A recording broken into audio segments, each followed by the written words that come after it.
еден момент, тук имаме записници, не кажат дека тезгите не носат пари.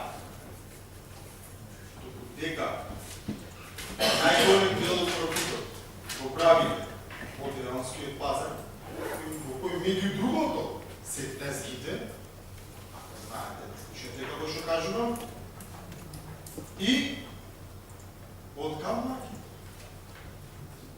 Кога јас кажам дека тезгите не носат пари? Тезгите не се профитабилни. Кога? Не реков ли дека тезгите не се профитабилни? Значи, уште една. Записникот ќе излези, сакам твитот добро да види. Ама ја сега. И да се кажи, дали сум рекол дека се профитабилни или не се профитабилни.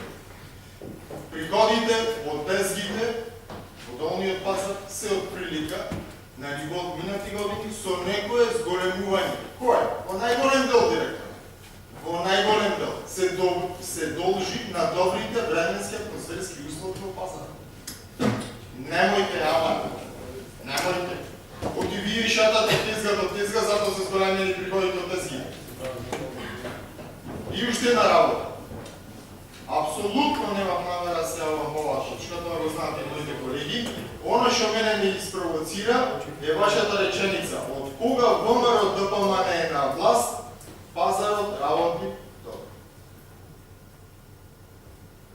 Од кога ВМРО ДПМН е на власт не се однесува на предметната 2015 година. Се однесува на изминатите 11 години. Се слушате вие што зборате? Смешно, не смешно. Со политика можете да се занимавате кога сакате.